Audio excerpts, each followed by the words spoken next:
আচ্ছা, এখন আসি আমরা ইংরেজি টপিকটা নিয়ে। ইংরেজিতে প্রথমত কি, কি জিনিস নিয়ে আমরা পড়াশোনা করব? ইংলিশেও কিন্তু হচ্ছে কি বলতো? ফার্স্ট প্লাস সেকেন্ড পেপার আছে। সেকেন্ড পেপারটা হচ্ছে গ্রামার, আর ইংলিশ ফার্স্ট পেপারটা হচ্ছে কি বলতো? ইএফটি। সো এখানে দেখবা যে ইংলিশ লিটারেচার অথবা ইংরেজি সাহিত্য টপিক অনুযায়ী অথবা ইংরেজি সাহিত্য টাইপ যে কোশ্চেনগুলো বা এমসিকিউ কোশ্চেনগুলা, সো এগুলো থেকে প্রশ্ন চাইলেই করতে পারে।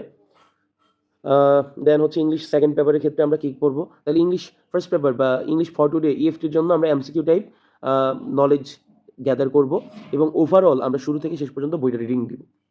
আচ্ছা, এরপর হচ্ছে কি আমরা ইংলিশ গ্রামারের মধ্যে কি, কি জিনিস পড়বো? দেখো আমরা একটু দেখব। Most important parts of speech,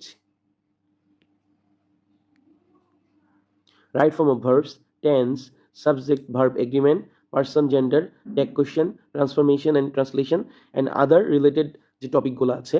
আর আমি এখানে যেই জিনিসগুলো উল্লেখ করেছি এগুলো আমাদের নিজস্ব অভিজ্ঞতা, আমার নিজস্ব আর কি এটা সাজেশন। সো এখানের সাথে তোমরা চাইলে পরে হচ্ছে নিজেরা অ্যাড করতে পারবা। তো মেইন যে টপিকগুলো এখানে আমি বলার চেষ্টা করেছি এবং অবভিয়াসলি তোমরা অল প্রিভিয়াস ইয়ারের কোয়েশ্চেনগুলো মাস্ট সলভ করবা। ঠিক আছে? মাস্ট সলভ করবা। এটা খেয়াল রাখবা।